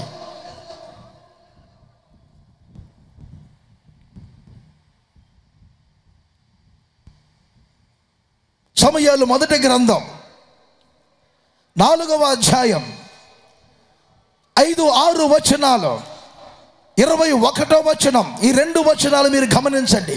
నేను ఒక చిన్న విషయం మీకు చెప్తాను. ఇశ్రాయేలుకు ఒక అనుభవం ఉండేది. వారికి ముందు మందసాన్ని పెట్టుకొని వెళ్ళేవారు. వారి దండులోనికి మందసాన్ని తీసుకొని వెళ్ళేవారు. కొన్ని పర్యాయాలు వారు మందసాన్ని తీసుకొని వెళ్ళలేదు. వెళ్ళని కారణాన్ని బట్టి వాళ్ళ జీవితంలో ఏమండి కొన్ని అపజయాలు ఏర్పడి, మరొకసారి చెప్తున్నా, యోర్దాను నది ఏకరాశిగా ఆగిపోవాలన్నా వాళ్ళ దండులో మందసం ఉండాలి. ఎరికో కోట గోడలు కుప్పలాగా కూలిపోవాలన్నా వాళ్ళ దండులో మందసం ఉండాలి. వారు యుద్ధానికి వెళ్ళినప్పుడు మందసాన్ని తీసుకొని వెళ్ళేవారు. ఆ మందసాన్ని ఎందుకు తీసుకొని వెళ్తారు? ఫిలిష్తీయులు ఒకప్పుడు కేకలు వేసేవారు. వాళ్ళ ఏమండి గెలుపును చూచి. 4వ అధ్యాయం 5వ వచనం ఒకసారి చదువుతారు, వినండి. యెహోవా మందసము దండులోనికి రాగా ఇశ్రాయేలీయులందరూ భూమి ప్రతిధ్వనించినంతగా, భూమి ప్రతిధ్వనించునంత గొప్ప కేకలు వేసిరి, గొప్ప కేకలు వేసిరి. ఏది మీ కేకలయ్యి? కేకలే. ఇందాకెవరో ఏదో రమేష్ పాస్ గారు చెప్పగానే విజిలేశాడు. అంత ఉత్సాహం వచ్చింది. రెచ్చిపోయారు మొత్తం మీద. అదిగో పోతే పోయి ఏముంది, కానీ బలసూచకమైన మందసముగా యేసయ్య ఇక్కడికి వచ్చారు. బలసూచకమైన మందసం, యోర్దాను నదినైనా ఏకరాశిగా ఆపే మందసం, గట్టిగా ఎరికో కోట గోడలైనా కూల్చే మందసం, శత్రువుల గుండెల్లో భయాన్ని పుట్టించే మందసం. హల్లెలూయా! కేకలే, కేకలే, కేకలే. కొట్టు చప్పట్లు కూడా కేకలు వేయండి. కొట్టు కేక, వేయండి కేకలు. కంగారు. ఇది జయధ్వని, జయధ్వని, జయానికి సంబంధించిన కేకలు. ఇప్పటి వరకు తబలాల మీద చూపించారు ప్రభావం, కీబోర్డుల మీద చూపించారు ప్రభావం. ఇప్పుడు చేతల మీద చూపించాలి మీ ప్రభావం. కేక, కేకలేండి. ఇప్పుడు అంతే. జయమే, జయమే అనండి గట్టిగా. జయమే, జయమే, జయమే. మందస ప్రభావం, మందస ప్రభావం, మందస ప్రభావం, మందసములో ఉన్న ప్రభావం, మందసములో ఉన్న ప్రభావం మీకు జయము కలగజేయునుగాక. మందసములో ఉన్న ప్రభావం మీకు జయము కలగజేయునుగాక. రాబోయే రోజులు విజయోత్సవాలతో ఊరేగించబడుదురుగాక. ఆమేన్. 20-21 వచనాలలో మీకు ఒక మంచి మాట. హోసన్నా జయమే, హోసన్నా జయ మనకే, హోసన్నా జయ మనకే, హోసన్నా జయ మనకే, హోసన్నా జయ మనకే. యేసు రాజు రాజుల రాజై త్వరగా వచ్చుచుండే, యేసు రాజు రాజుల రాజై త్వరగా వచ్చుచుండే. హోసన్నా జయమే, హోసన్నా జయ మనకే, హోసన్నా జయ మనకే, హోసన్నా జయ మనకే, హోసన్నా జయ మనకే, హోసన్నా జయ మనకే, హోసన్నా జయ మనకే, హోసన్నా జయ మనకే, హోసన్నా జయ మనకే, హోసన్నా జయ మనకే, హోసన్నా జయ మనకే, హోసన్నా జయ మనకే, హోసన్నా జయ మనకే, హోసన్నా జయమే, హోసన్నా జయమే, హోసన్నా జయ మనకే, హోసన్నా జయ మనకే. యోర్దాను ఎదురైనా ఎర్ర సంద్రము పొర్లి పొంగినా, యోర్దాను ఎదురైనా ఎర్ర సంద్రము పొర్లి పొంగినా, భయము లేదు జయము మనకు, భయము లేదు జయము మనకు, భయము లేదు, ఓ భయము లేదు జయము మనకే. విజయ గీతము విజయ గీతము పాడెదము, హోసన్నా జయమే, హోసన్నా జయమే, హోసన్నా జయ మనకే, హోసన్నా జయ మనకే, హోసన్నా జయ మనకే, హోసన్నా జయ మనకే, హోసన్నా జయ మనకే, జయ మనకే, హోసన్నా జయ మనకే, హోసన్నా జయ మనకే, హోసన్నా జయమే, హోసన్నా జయమే, హోసన్నా జయమే, హోసన్నా జయమే, హోసన్నా జయమే, హోసన్నా జయ మనకే, హోసన్నా జయ మనకే, హోసన్నా జయ మనకే, హోసన్నా జయ మనకే, జయ మనకే, జయ మనకే, జయ మనకే, జయమే, జయమే, జయమే, జయమే, జయమే, జయం జయమే, జయమే, జయం జయమే, జయమే, జయమే, జయం జయమే, జయమే, జయం జయమే, జయమే, జయం జయమే, జయమే, జయం జయమే, జయమే, జయమే, జయమే, జయం జయమే, జయమే, జయం జయమే, జయమే, జయం జయమే, జయమే, జయం జయమే, జయమే, జయం జయమే, జయమే, జయం జయమే, జయమే, జయం జయమే, జయమే, జయం జయమే.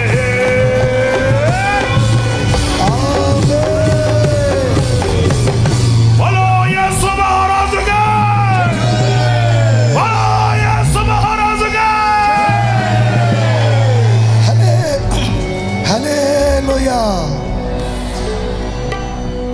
ఇంకాసేపు వాక్యం చెప్పాలి కదా, నేను కూర్చో. ఒక అరగంట మరలా రీఛార్జ్ చేశారు, ఇంకొక అరగంట చెప్పమని పర్మిషన్.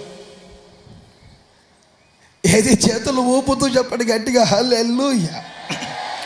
కూర్చోండి, త్వరగా ముగించుకొని మరలా స్తుతి ఆరాధన చేసుకోబోతున్నాం. ఏలి కోడలు ఈ నిబంధన మందస్థాన్ని గురించి ఒక మాట చెప్తున్నారు. 20-21 వచనాల్లో మందసము పట్టబడిన సంగతి ఆ వార్త విని ఈ మాట అంటారు, ఇశ్రాయేలీయులలో నుండి ప్రభావము పోయెను అంటారు. ఈ మాటను కొంచెం చాలా జాగ్రత్తగా వినండి. మందసము కొన్ని పర్యాయాలు మన ప్రభు అయిన యేసుక్రీస్తుకు పోల్చబడుతుంది. మందసములో ప్రభావం పోలేదు. ఆ మందసాన్ని ఒక గుడిలో పెడితే, ఆ గుడిలో ఒక విగ్రహం ఉంటే, ఆ మరుసటి రోజు రాత్రంతా నిబంధన మందసము మా దాగోను ఇద్దరు కలిసి ఉంటారులే అని వాళ్ళు తీసుకెళ్లి శత్రువులు నిబంధన మందసాన్ని పెట్టారు. ఆ మరుసటి రోజు ఉదయానికి దాగోను తల మెడ ఇరిగి నిబంధన మందసం దగ్గర బోర్లబడి ఉన్నాడు దాగోను. అంటే మీకు అర్థమైందా?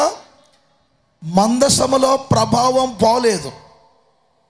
ఆ మందసము యొక్క ప్రభావం ఇశ్రాయేలులకు జయము కలగజేసినట్లుగా రాబోయే రోజులు అన్ని రంగాలలో నా దేవుడు మీకు జయము కలగజేయునుగాక. విజయోత్సవాలతో మీరు ఊరేగించబడుదురుగాక. భౌతిక జీవితానికే కాకుండా ఆత్మీయ జీవితంలో గొప్ప జయాన్ని మీరు పొందాలి. ఇంకొకసారి చేతులు ఊపుతూ చెప్పండి గట్టిగా, హల్లెలూయా. అచ్చట యెహోవా ప్రభావము గలవారై ఉన్నారు. దేవుడు ప్రభావము గలవాడై ఉన్నారు. ఎచ్చట ఉత్సవము జరుపుకుంటున్నటువంటి ఆ పండుగలో దేవుడు ప్రభావము కలిగి ఉన్నారు. ప్రభావం జయమివ్వటమేనా? అపోస్తుల కార్యములు మీరు గమనించండి, 22వ అధ్యాయం 11వ వచనాన్ని. ఈ 11వ వచనములో ఏమండి, వెలుగు యొక్క ప్రభావం, మందసం యొక్క ప్రభావం జయాన్ని ఇచ్చింది. వెలుగు యొక్క ప్రభావం క్రూరులాగా మారినటువంటి ఒక మృగములాగా మారినటువంటి వ్యక్తికి రక్షణ భాగ్యాన్ని కలగజేసింది. గత రాత్రి కూడా పౌలు గారి గురించి విన్నాం మనం. బాగా ఆలోచన చేయండి. మా చేతులు ఒకవేళ కొరచగా ఉండొచ్చు. కొన్ని పర్యాయాలు ప్రార్థన చేస్తున్నప్పుడు మీ తల మీద పడకపోవచ్చు. కానీ ఒకటి మాత్రం వాస్తవం, ఈ స్థలములో దేవుడు ప్రభావము కలిగి ఉన్నారు కనుక ఆయన మందసము యొక్క ప్రభావం, ఆయన వెలుగు యొక్క ప్రభావం మీరు అనుభవించాలి. ఈ గుడారాల పండుగలో ప్రతి వ్యక్తి తాకబడాలి. వచ్చిన వారు వచ్చినట్లుగా వెళ్ళకూడదు. మనస్సును మార్చుకొని వెళ్ళాలి. క్రూరుడు, హింసకుడు, హానికరుడు, మత పిచ్చగలవాడు, గర్వమనే గుర్రమెక్కి దమస్కు మార్గానికి వెళుతూ క్రైస్తవ్యాన్ని చెడగొట్టేవాడు, అనేకులను చంపి ఆ చంపిన వారి బట్టలకు కావలి ఉన్నవాడు, పాపులలోనే ప్రధాన పాపినని ప్రసిద్ధికి ఎక్కినవాడు, ఏ త్రాగుడు బానిసత్వములో ఉన్నారో, ఏ పేకాటనే బానిసత్వములో ఉన్నారో, ఏ దుర్గుణాలలో బంధించబడి ఉన్నారో, ఏ ప్రేమ అనే ఊబిలో పడిపోయి ఉన్నారో, అవసరం లేని సంబంధాలు పెట్టుకొని ఇప్పటి వరకు ఇందులో నుంచి బయటికి రాలేకపోతున్నాను అనుకుంటున్నారేమో. కళ్ళ నిండా కామం పెట్టుకొని, ఒళ్ళంతా మోహం పెట్టుకొని, కామాలతో, క్రోధాలతో, మదమత్సర్యాలతో, లోపాలతో నడిపించబడుతున్నారా? ఈ రాత్రి ఒక వెలుగు యొక్క ప్రభావాన్ని మిమ్మల్ని తాకబోతుంది. ఇక్కడి నుంచి మీరు వెళ్ళేటప్పుడు ఆ వెలుగు యొక్క ప్రభావాన్ని మీరు చూసి వెళ్ళబోతున్నారు. ఈ చోట రండి. ఆ వెలుగు యొక్క ప్రభావం ఇలా తాకుతుంది, ఎంతటి వ్యక్తినైనా మారుస్తుంది. అంతేనా? గత రాత్రి ప్రార్థన చేసాం స్వస్థ గురించి. చూడండి, లూకాసు వార్త 6వ అధ్యాయం 19వ వచనం. లూకాసు వార్త 6వ అధ్యాయం 19వ వచనం. చివరిలో ఎవడో ఈ స్టేజ్ మీదకి లేజర్ లైట్ వేస్తున్నాడు, పనికిమాలినాడు ఎవడో. లేజర్ లైట్ స్టేజ్ మీదకి వేస్తున్నాడు. చివరిలో ఎవడో సునాయి అనుకుంటున్నాడు ఎవడో. ఆ చివరిలో వాడు పట్టుకోండి. అక్కడ పగలు కూడా ఎవడో ఒకటి స్టేజ్ మీదకి రెడ్ లైట్, లేజర్ లైట్ మా కళ్ళలో వేస్తూ ఉన్నాడు స్టేజ్ మీద వాళ్ళ మీదకి. ఆ చివరిలో వాలంటీర్స్ పట్టుకొని వాడిని గ్రీన్ లైట్ ఇక్కడ స్టేజ్ మీద ఉన్న వాళ్ళ మీదకి లేజర్ ఆ చివరి నుంచి వేస్తున్నాడు కళ్ళల్లోకి. ఎవరో పట్టుకొని వాడు ఎవడో చివరిలో ఆకుతాయి కుర్రాళ్ళు, సులాయి కుర్రాళ్ళు పట్టుకోండి. పగల ప్రాంతంలో కూడా మీకు పిల్లలు కొనిపెట్టారా? ఇదేమి నేర్పించేది పిల్లలకి? పగలు కూడా ఎవరో రెడ్ లైట్ లేజర్ దూరం కూర్చొని కళ్ళల్లో వేస్తూ ఉన్నాడు స్టేజ్ మీద. చివరిలో గ్రీన్ లైట్ వేస్తున్నాడు, పట్టుకోండి ఎవడో వాడిని. అక్కడ చివరిలో వాలంటీర్స్ పట్టుకోండి.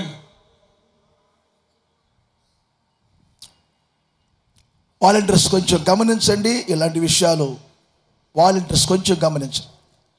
లూకాసు వార్త 6వ అధ్యాయం 19వ వచనం. ప్రభావము ఆయనలో నుండి బయలుదేరి, ఆమేన్ చెప్పండి అందరు గట్టిగా.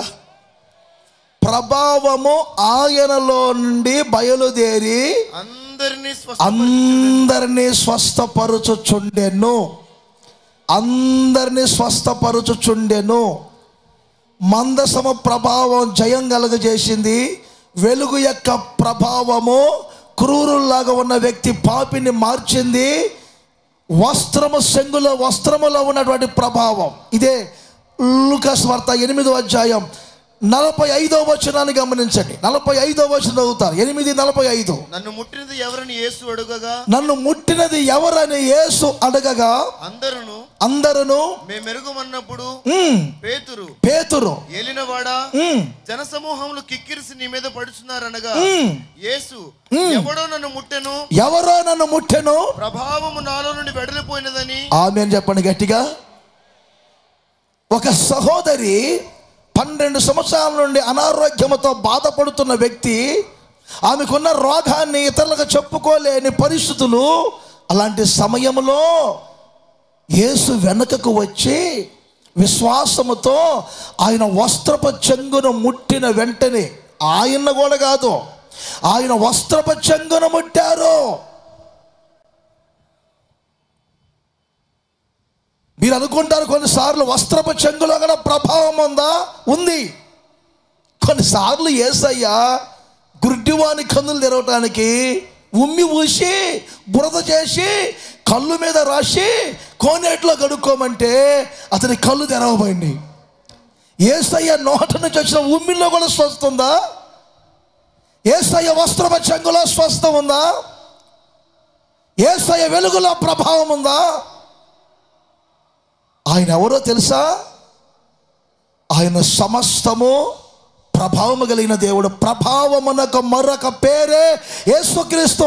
యేసుక్రీస్తుకు మరొక పేరే ప్రభావం. ఈ రాత్రి ప్రభు చెప్తున్నారు, గత రాత్రి అనేకులు స్వస్థపరిచారని నేను నమ్ముతున్నా. ఇంకా మా జీవితంలో స్వస్థత కలగలేదనుకుంటే మీ శరీర సంబంధమైన జీవితానికి కావలసిన స్వస్థత, మీ మానసిక ఒత్తులకు కావలసిన, మీ మనసుకు కావలసిన స్వస్థత, మీ ఆత్మకు కావలసిన స్వస్థత, ప్రాణాత్మ దేహములు ఆరోగ్యముగా ఉండునట్లుగా నా దేవుని ప్రభావము కలిగిన వస్త్రపు చెంగు ఒక్కొక్కరి మీద కప్పబడునుగాక.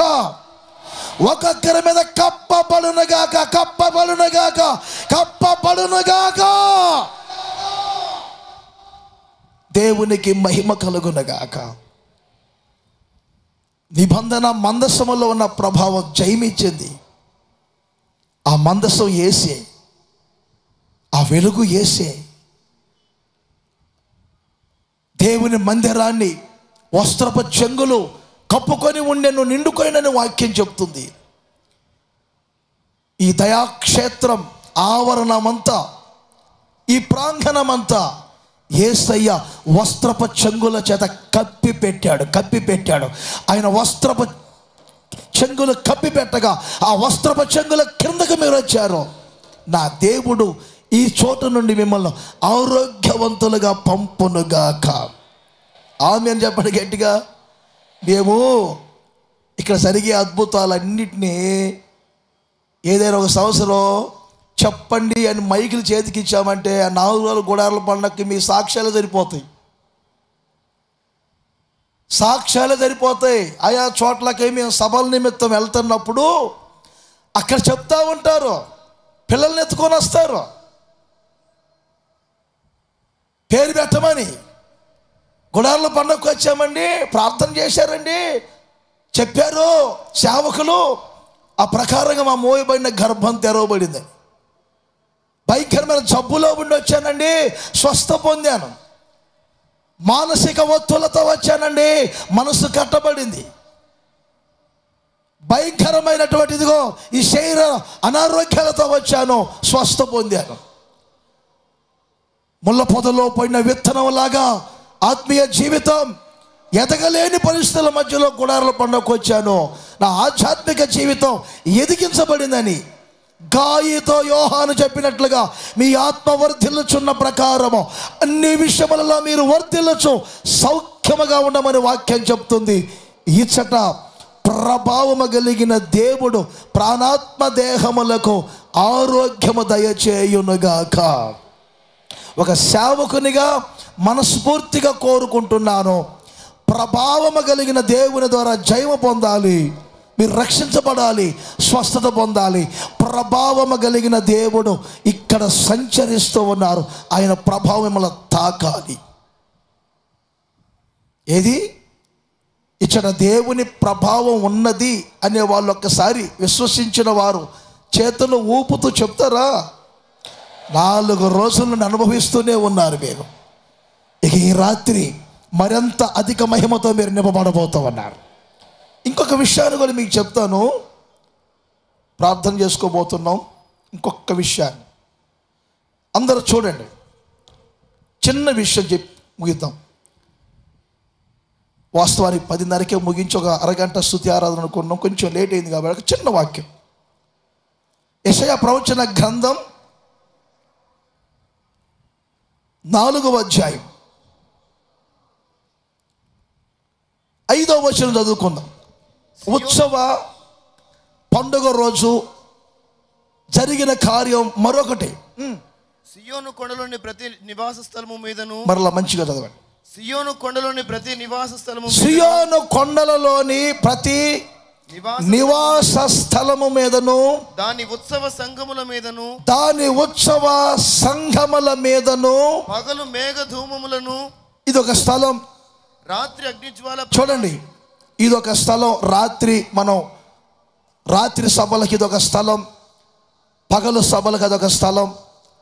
అదిగో ఆ ప్రార్థనా మందిరం ఒక స్థలం, అలాగే అటు వంటశాల ఒక స్థలం, అటు ఒక భోజనశాల స్థలం. ఇలా ఆయా స్థలాలు మనమంతా ఈ దయాక్షేత్రములో ఉన్నట్లుగా సియోను కొండలోని ప్రతి స్థలము మీదను, దాని ఉత్సవ సంఘముల మీదను పగలు మేఘధూమములను, పగలంతా కూడా మేఘధూమమును, రాత్రి అగ్ని జ్వాల ప్రకాశమును యెహోవా కలగజేసి ఉన్నాడు. ఆమేన్ చెప్పండి అందరు గట్టిగాను. ఇంకొకసారి చేతులు ఊపుతూ చెప్పండి. ఇంకొకసారి అందరికీ ఆందోళన. ఈ గుడారాల పండుగను ఎన్ని లక్షల మంది వస్తారు. ఓ ప్రక్కన క్వారీలు ఉన్నాయి, ఓ ప్రక్కన భయంకరమైన కొండలు ఉన్నాయి.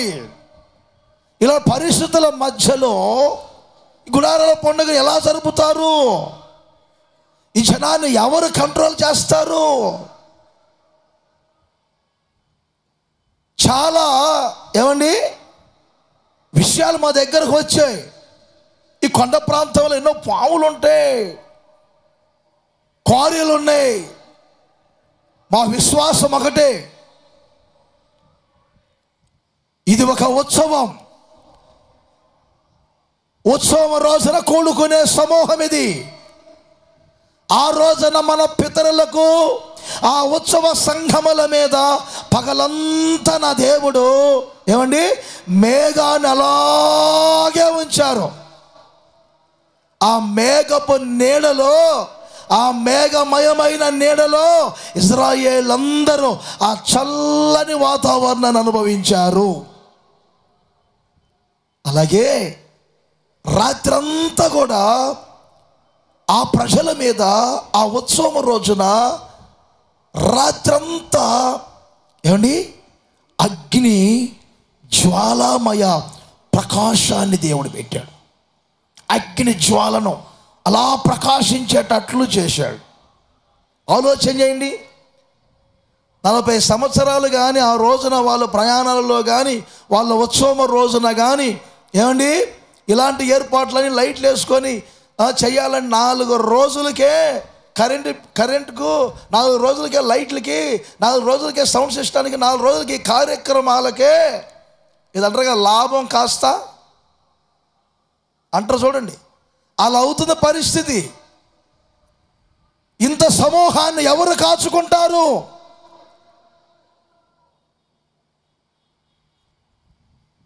మరి మీ సంగతి అర్థమవుతుందా మీకు?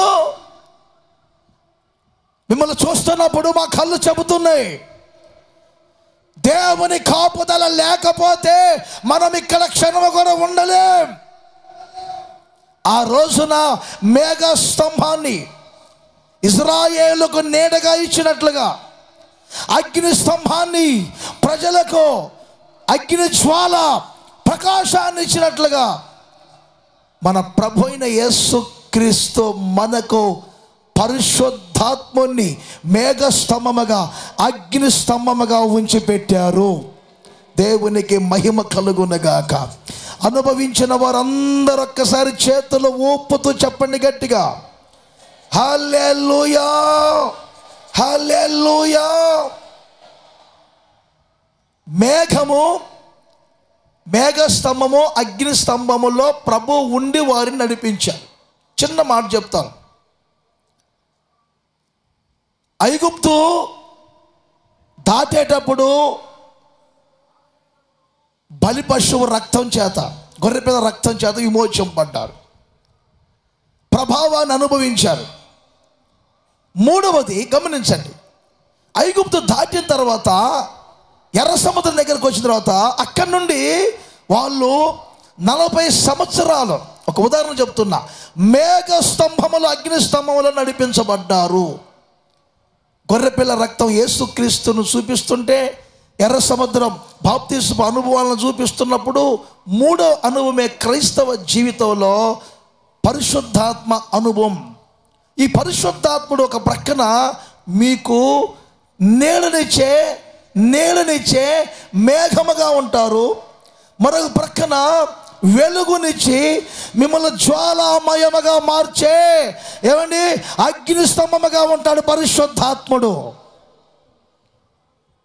ఓ ప్రక్కన మీకు నీడనిస్తాడు. పరిశుద్ధాత్మలో ఒక శాంతికరమైన జీవితం ఉంది. పరిశుద్ధాత్మను పొందుకున్నప్పుడు పరిశుద్ధాత్మ నీడలో, ఆ చల్లదనములో ఏమండి ఒక ప్రశాంత వాతావరణం ఉంటుంది మీకు. పరిశుద్ధాత్మను పొందుకున్న వాళ్ళ విశాలత వేరుగా ఉంటుంది.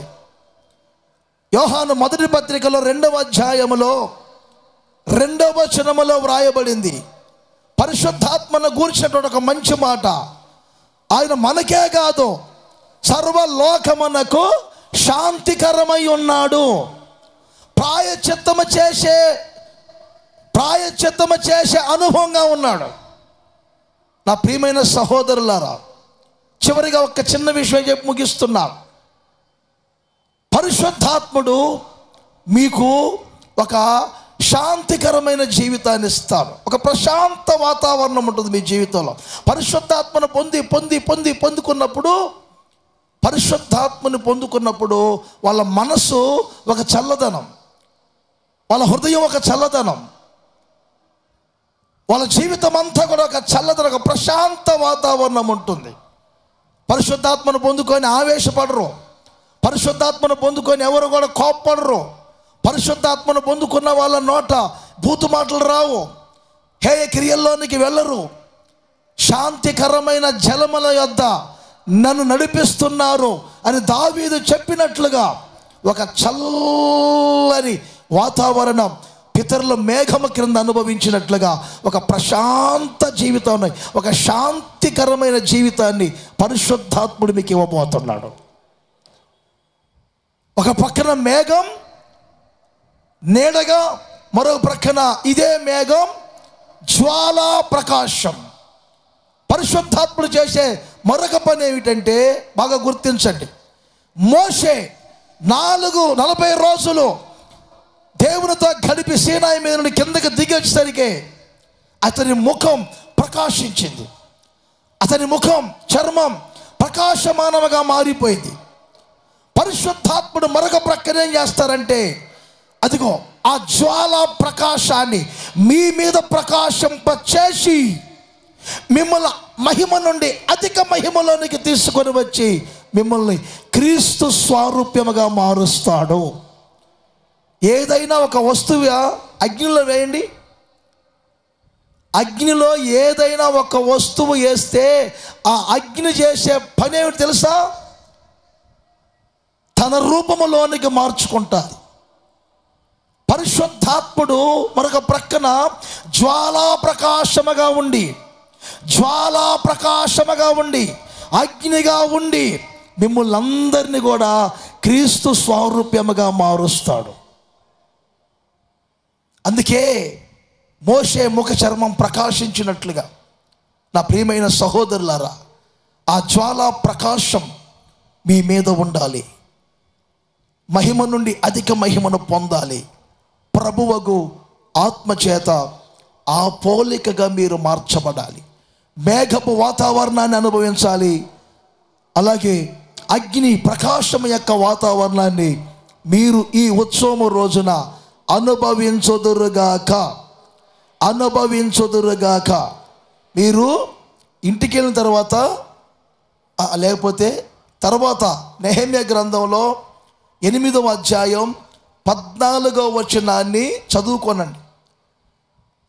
ఎజ్రా, నెహెమ్యా ఈ రోజుల్లో వాళ్ళు ఒక ఉత్సవం జరుపుకున్నారు పితరు రోజుల్లో. ఆ రోజున ప్రజలందరూ వారి పూర్వపు దినాలని జ్ఞాపకం చేసుకొని ఏడ్చి ప్రలాపిస్తున్నారు. అయ్యో, ఇలాంటి మంచి స్వదేశాన్ని మాకు ఇచ్చారు, ఈ స్వాస్థ్యాన్ని మాకు ఇచ్చారు. అయితే మేమేమో తెలియక పొరపాట్లు చేశాం. కల్దీయులకు బానిసలమయ్యాం, అశ్షూరీయులకు బానిసలమయ్యాం. దేవుడు మమ్మల్ని మరలా చెరలో నుండి తీసుకొని వచ్చారు, విడిపించారు, వాగ్దానం చేసిన భూమిని మాకు ఇచ్చారు అని ఏడ్చుకుంటూ ధర్మశాస్త్ర గ్రంథాన్ని తీసుకుంటే ఆ ధర్మశాస్త్ర గ్రంథములో ఇదిగో ఈ రోజుల్లో ఇలా ఉత్సవాన్ని మీరు జరుపుకోమని వ్రాయబడిన మాటను గుర్తించారు. వెంటనే వాళ్ళందరూ కొండలకు వెళ్ళి కొమ్మలు తీసుకొని వచ్చి గుడారాలుగా వేసుకొని ఆ గుడారాలలో 7 రోజులు ఉత్సవాలు జరుపుకుంటూ ఉన్నారు.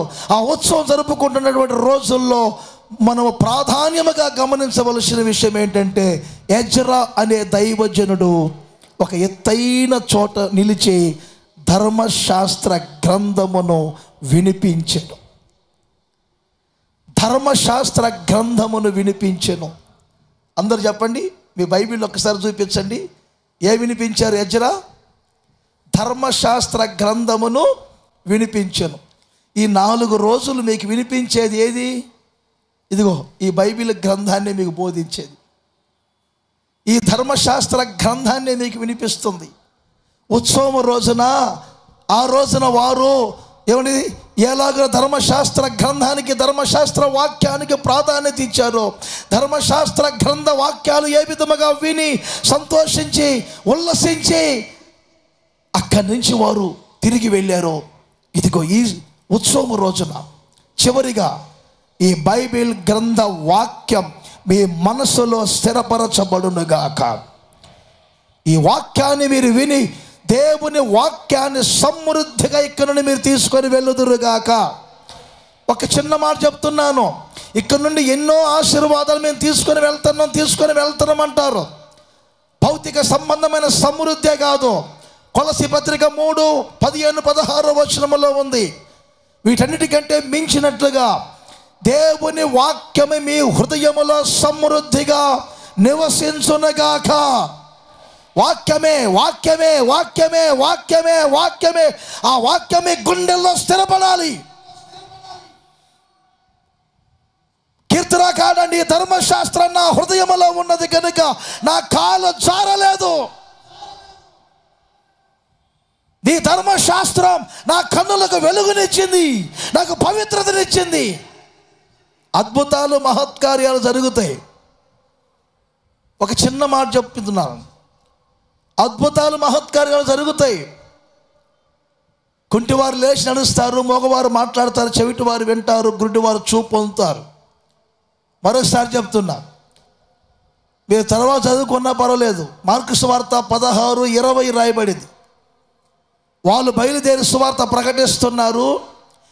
వెంట జరుగుచూ వచ్చుచున్నటువంటి అద్భుతాలను బట్టి, మహత్కార్యాలను బట్టి, సూచక్రియలను బట్టి వాక్యమును స్థిరపరుచుచుండెను. అందరూ చెప్పండి, వాక్యమును స్థిరపరుచుచుండెను. అద్భుతం కాసేపే, వాక్యము నిరంతరం నిలిచి ఉంటుంది. ఆమె అన్నాడు ఒకసారి, అర్థమైందా? సర్వ శరీరులు గడ్డి వలె వాడిపోతారు. ఆ మాట దగ్గర ఈ మాట లింక్ చేశారు. అయితే దేవుని వాక్యం నిరంతరము నిలిచి ఉంటుంది. అర్థమైందా? మోయబోయిన గర్భాలు తెరవబోయిన అద్భుతాలు పొందాము. అవే కాకుండా దేవుని వాక్యమును సమృద్ధిగా ఈ పండుగలో మీరు తీసుకొని వెళ్ళుదురుగాక. 4 అనుభవాలు కొంచెం క్లుప్తంగానే చెప్పాను సమయాన్ని బట్టి. మాకైతే అలా అనిపిస్తుంది.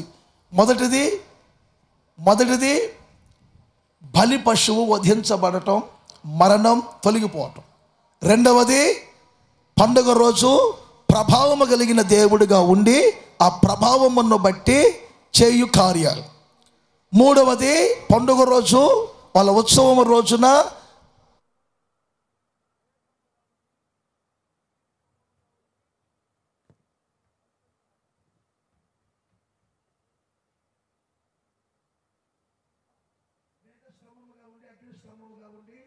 నడిపించుట. నాలుగవది అదే ఉత్సవ రోజున ధర్మశాస్త్ర గ్రంథానికి వాళ్ళు ప్రాధాన్యత ఇచ్చి ఆ మాటల చేత వాళ్ళు సంతోషపడి తృప్తి పొందుట. నా ప్రియమైన సహోదరులారా, మరి ఈ మాటల యొక్క ఆశీర్వాదం, ప్రతిఫలం మీరు మీ కుటుంబాలు అనుభవించాలని ప్రేమపూర్వకంగా చెప్పి ముగిస్తున్నాను. ఈ మాటల్ని మీ హృదయములో నా దేవుడు స్థిరపరచునుగాక.